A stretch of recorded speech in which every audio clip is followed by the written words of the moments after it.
Tupac Shakur traded a $1.4 million bail check for total artistic servitude. This signature on the infamous Death Row Records contract, negotiated by CEO Suge Knight, didn't purchase freedom, but finalized a predatory systemic trap. While public perception mirrors a rap messiah's rise, the underlying architecture reveals a world historical figure caught between radical Black Panther Party lineage and a cold incarceration state. Was the artist the architect of a revolution, or merely a high-value asset in a corporate heist? Can the shining prince survive as a post-human commodity? To find the zero point of the Tupac Shakur anomaly, we don't look to a recording studio in Los Angeles or a film set in Harlem. We look to a courtroom in New York City, 1969. Here, a woman named Afeni Shakur, born Alice Faye Williams, stands before a judge. She is a member of the Black Panther Party, and she is facing 189 felony charges. She is also pregnant. This is the foundational texture of Tupac's existence, the cold air of a holding cell, the metallic click of handcuffs, and the radical theory of self-determination. While the rest of the world saw a criminal conspiracy, Afeni saw an existential struggle for the black lumpen proletariat, the structurally abandoned class that the traditional political machine had left for dead. As detailed by Jasmine Guy in the biography Afeni Shakur, Evolution of a Revolutionary, this period wasn't just a legal battle, it was a baptism in state-sponsored civic terror. Afeni, with no formal training, defended herself and 20 other Panthers, eventually winning an acquittal that shattered the prosecution's hegemony. 1 month later, Tupac Amaru Shakur was born. His name was a deliberate inheritance, a political brand taken from the 18th century Incan revolutionary who led an uprising against Spanish colonial rule. He was born into a family tree that the FBI viewed as a forest of domestic enemies. His stepfather, Mutulu Shakur, was a leader in the Black Liberation Army. His godmother, Assata Shakur, was a symbol of resistance who would eventually vanish into the sanctuary of Cuba. This was the zero point, a childhood characterized not by gangster aspirations, but by the generational pain of a family hunted by COINTELPRO. The sensory details of his youth were defined by the smell of revolutionary pamphlets and the pervasive, heavy shadow of surveillance. He wasn't just a child, he was a political asset in a war that had started long before he took his first breath. But even within this revolutionary crucible, artistic brilliance emerged. At the Baltimore School for the Arts, young Tupac studied ballet, poetry, and acting, disciplines that would later inform his multidimensional approach to hip-hop. It was here that the future rapper discovered Shakespeare, performing as Travis in A Raisin in the Sun. This classical training created the foundation for what would become his signature thug poetry, a synthesis of street consciousness and artistic sophistication that few rappers could match. By the early 1990s, the radical fire of the Panther era had been met with a cold, industrial response, the expansion of the American carceral complex. To understand the pivot in Tupac Shakur's life, we have to look at the statistical landscape of 1994. This was the year of the Violent Crime Control and Law Enforcement Act, a massive legislative engine that fueled a 7-fold increase in the U.S. prison population over the late 20th century. For a black man in America, the odds weren't just stacked, they were coded into the system. Official reports from the Bureau of Justice Statistics recorded that a black male born in this era had a staggering 28.5% chance, greater than 1 in 4, of serving time in a state or federal prison. Tupac's entry into the music industry came through Digital Underground, where he served as a backup dancer and occasional rapper. But by 1991, with his solo debut, Tupacalypse Now, he had established himself as a voice of the streets. The album's political content drew immediate attention from law enforcement and from corporate boardrooms looking to capitalize on gangster rap's commercial potential. The pivot point arrived on November 30, 1994, in the lobby of Quad Recording Studios in Manhattan. It was here that the revolutionary was physically punctured by 5 bullets. While the public focused on the burgeoning East Coast-West Coast rivalry, a conflict that would pit Tupac's Death Row Records against the notorious B.I.G. and Sean Puff Daddy Combs' Bad Boy Records, investigative records reveal a more surreptitious reality. Years later, an inmate named Dexter Isaac confessed he was paid $2,500 by industry figure Jimmy Henchman Roseman to rob the rapper, a hit allegedly orchestrated by a man who had, at various times, served as a government informant. This wasn't just street violence, it was the intersection of the underworld and the Rap Intelligence Unit, a specialized wing of the NYPD that maintained extensive binders on every major hip-hop artist, effectively criminalizing the culture itself. Shakur entered Clinton Correctional Facility in 1995, not as a martyr but as a contracted asset. While he sat in a cell, he recorded much of what would become his album Me Against the World, a prophetic title that reflected his isolation. Meanwhile, the state was utilizing its $3 billion in federal grants to expand prison capacity by 50,000 beds. In this environment of hyper-policing, freedom became a commodity. On September 16, 1995, Death Row Records CEO Suge Knight arrived with a literal napkin, the infamous napkin contract. For the price of a $1.4 million bail, Shakur traded his autonomy for a predatory 3-album deal. This was the moment the trajectory changed forever. The state provided the bars and the industry provided the key, but the key came with a tether. The tragedy of Tupac Shakur is often framed as a personal failure of character, a talented man who simply kept it too real. But for the investigative mind, he is an anomaly that requires a deeper structural lens. He was a man who contained multitudes that should have been mutually exclusive: a trained ballet student from the Baltimore School for the Arts and a gang associate, a political theorist and a multi-platinum artist, a victim of state violence and a target of moral crusades. He wasn't just a rapper, he was a vessel for the friction of an entire era. As explained by Michael Eric Dyson in his book, Holler If You Hear Me, Searching for Tupac Shakur, this phenomenon is known as the Hegelian world historical figure. Drawing from George Wilhelm Friedrich Hegel's philosophy, Dyson argues that certain individuals serve as the primary site where the contesting will of an entire generation is played out. Tupac wasn't merely living a life, he was manifesting a systemic struggle. He became the exemplar of both the best and the brightest, and the self-destructive habits that plague African-American youth. To look at Tupac is to see a mirror of the American paradox. Dyson pushes this further with the concept of femophobia, a specific resentment and fear of women nurtured in enclaves of civic terror, such as the ghettos of Harlem and the streets of Oakland. This theory helps us dissect the jarring duality of his discography. It explains how the same artist who penned the anthem of female empowerment, Keep Your Head Up, could also adopt a hyper-masculine outlaw shield to deflect the vulnerability and generational pain he felt within his own community. Society, as Dyson notes, chose to nail him for the same human foibles that are often sanitized in the histories of revered figures like Martin Luther King Jr. By focusing on the persona, the state and the media could ignore the poetic intensity and legitimate political grievances of the hip-hop generation he represented. He was a shining prince with a revolutionary pedigree, trapped in a narrative of his own making. The most visible artifact of Tupac Shakur's public identity was a tattoo across his abdomen. 2 words that would become a global lightning rod for controversy: thug life. To the suburban hegemony of the 1990s, this was a confession of criminality, a blatant advertisement for lawlessness. But for Shakur, this wasn't a slogan, it was a fundamental sociological diagnosis. As he famously clarified, thug life was an acronym: the hate you give little infants fucks everybody. It was a systemic critique, or warning that the state's neglect of its most vulnerable children would eventually act as a catalyst for a cycle of violence that would consume the entire social architecture. The paradox lies in the fact that while the media viewed Shakur as a chaos agent, he was actually attempting to act as a communal overseer.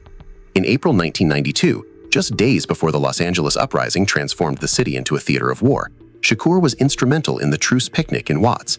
Alongside his stepfather Mutulu Shakur and several original gangsters, he co-authored the Code of Thug Life, a decade intended to fund prostitution for the disenfranchised. This wasn't a call to arms, it was a set of ethical guidelines designed to reduce lateral violence and protect the innocent. The code included 26 specific rules, such as no slinging to children, and the classification of selling drugs to pregnant women as genocide. This was an elegant, albeit raw, adaptation of Black Panther theory. Panther theorist Eldridge Cleaver had argued that the lumpen proletariat, the outcast, disreputable, and structurally unemployed poor, held the true revolutionary potential of the Black community. While the BPP attempted to organize the lumpen through political education and breakfast programs, Shakur attempted to organize them through the gang structure itself. He realized that gangs were the only functioning architecture left in the hood, and he sought to pivot them from self-destructive to self-productive. But this attempt at self-governance was an anomaly the system could not allow to persist. By attempting to bring order to the chaos, Shakur was inadvertently challenging the monopoly on force held by the state. This move toward unity, symbolized by his later One Nation project, marked him as a target not just for rival factions, but for a surveillance apparatus that had been haunting his family for decades. The official record states that COINTELPRO, the FBI's clandestine engine of domestic sabotage, ceased operations in 1971. But in the life of Tupac Shakur, the program never truly ended. It simply underwent a rebranding. To the state, the Black Panther Party wasn't just a political movement. It was a messianic threat that required neutralization through perjury, witness intimidation, and the withholding of exculpatory evidence. This was the air Tupac breathed from infancy. His step-uncle, Geronimo Pratt, was a textbook example of this systemic cruelty, serving 27 years for a murder he didn't commit because the FBI buried the surveillance logs that proved his innocence. Pratt's wrongful conviction became a symbol of COINTELPRO's lasting legacy, the systematic destruction of black leadership through manufactured criminal cases. By the 1990s, this legacy of surveillance had evolved into a new architecture of control, the Rap Intelligence Unit. Founded by Detective Derek Parker, this hip-hop squad didn't just monitor crime, it monitored a culture. Parker maintained specialized binders on almost every major rapper, effectively treating the hip-hop industry as a criminal syndicate. The escalating tension between Bad Boy Records and Death Row Records was viewed by law enforcement not as artistic rivalry, but as gang warfare that required federal intervention. Undercover investigators were planted in audiences, and weekly risk assessments were used to label artists as low, medium, or high risk for violence. The logic was surreptitious yet clear. In the post-civil rights era, policing hip-hop became the primary mechanism for policing blackness. The scale of this obsession is documented in the sheer volume of data the state collected on a single 25-year-old artist. Investigative research revealed that Tupac's FBI file was over 4,000 pages long, a staggering amount of surveillance for a man who was ostensibly a poet and a performer. This wasn't protection, it was civic terror. The NYPD's Enterprise Operations Unit utilized facial recognition and undercover assets to track entourages, essentially turning concerts into open-air labs for state intelligence gathering. The paradox lies here. The state had the resources to document his every move, yet when the bullets finally caught him in Las Vegas, the apparatus of protection was nowhere to be found. To the outside world, Tupac's 1995 release from Clinton Correctional was a moment of pure, sun-drenched liberation, an open-top ride through Los Angeles, California love blasting from every speaker. But if you follow the flow of the money, the reality shifts. This wasn't a rescue mission, it was a high-stakes corporate acquisition. When Marion Suge Knight arrived with a $1.4 million bail check, he wasn't just buying Tupac's freedom, he was purchasing his identity. The Napkin contract, a 3-album deal initially valued at $3.5 million, was a masterpiece of industry predation. Signed in the shadow of the prison walls on September 16, 1995, it tethered Shakur to a legal trap designed to monetize his struggle. The paradox was stark. To escape the state's physical bars, he had to enter a contractual cage where the lines between protector and predator were blurred. David Kenner, the label's attorney, was authorized to act as Tupac's lawyer while simultaneously negotiating on behalf of Death Row Records, a conflict of interest that Afeni Shakur would later challenge as a fundamental betrayal of trust. The productivity that followed was a frantic anomaly. Driven by a prophetic sense of his own mortality, Tupac worked at an impossible pace, often recording 3 full songs a day in the studio. His double album, All Eyes on Me, became the first double-disc album to be certified diamond, selling over 5 million copies. This wasn't just artistic expression, it was the rapid amortization of a human asset for a corporate machine. While Interscope Records officially sealed the bail deal on October 4, the financial weight was backed by the distribution power of Time Warner.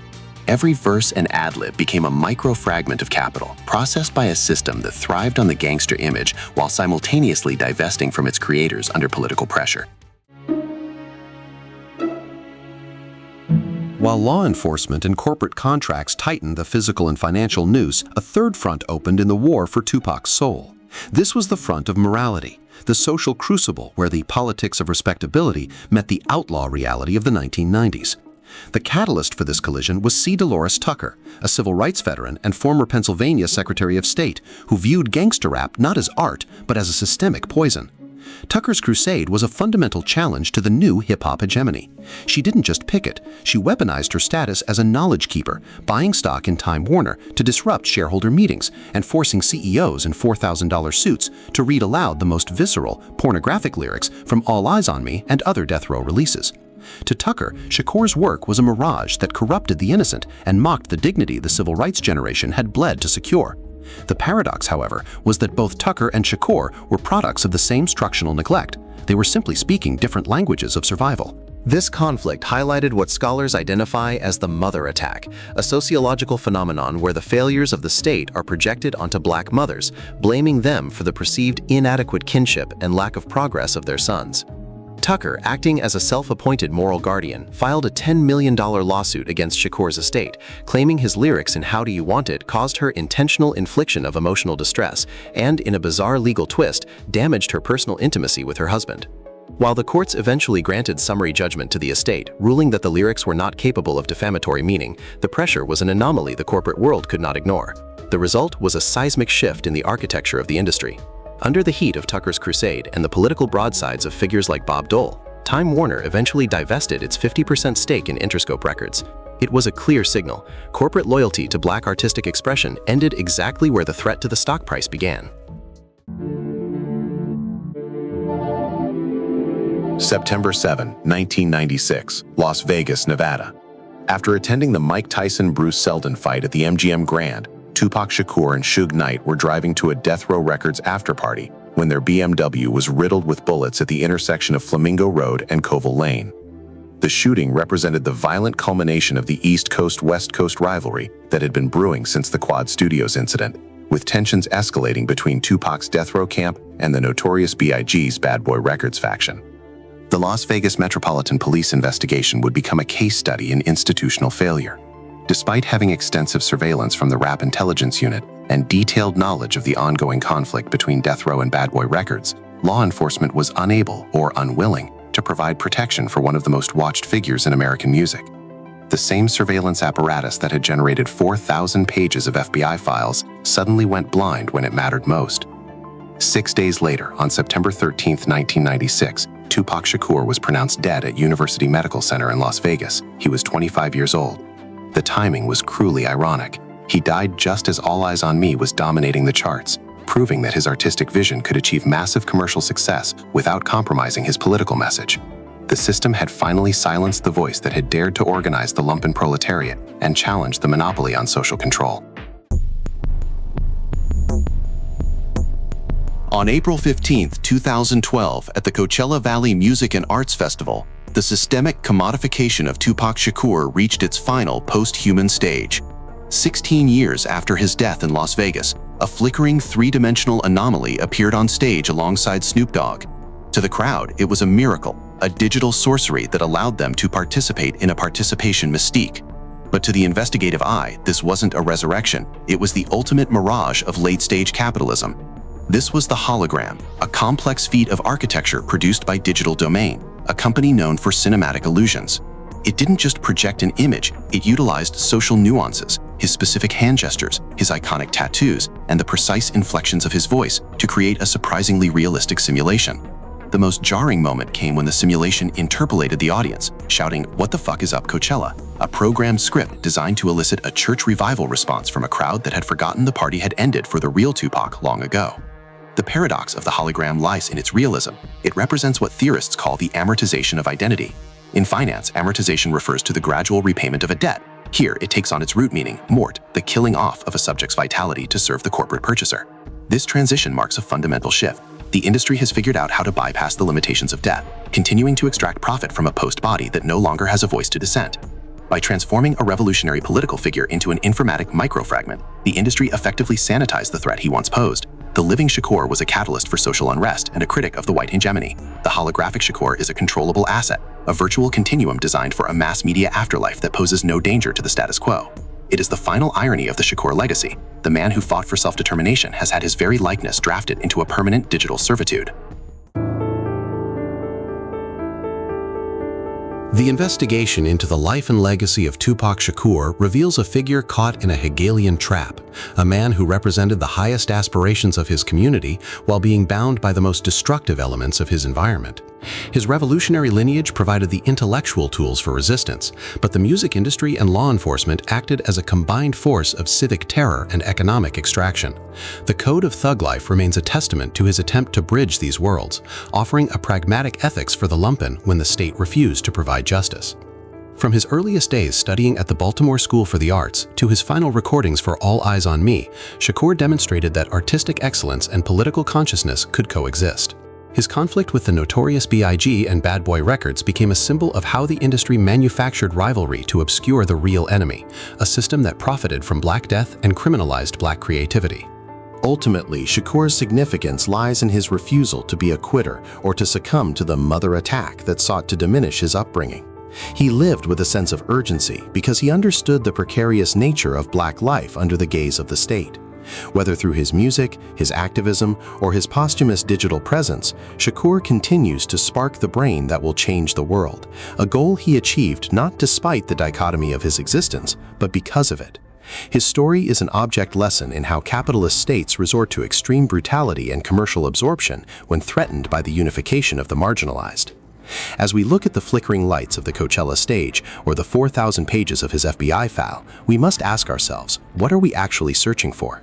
Are we looking for the shining prince who dared to organize the streets, or are we just seeking the comfort of a sanitized outlaw whose rebellion can be paused, played, and purchased for $9.99?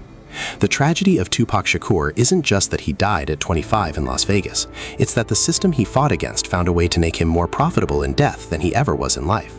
We have built an entire industry on the shroud of mystery surrounding his murder, while ignoring the very real, very loud truths he left in his wake.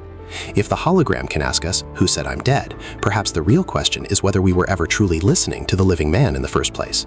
Because in the end, if the world hasn't changed, then the spark he left behind is still just a fire waiting for a witness.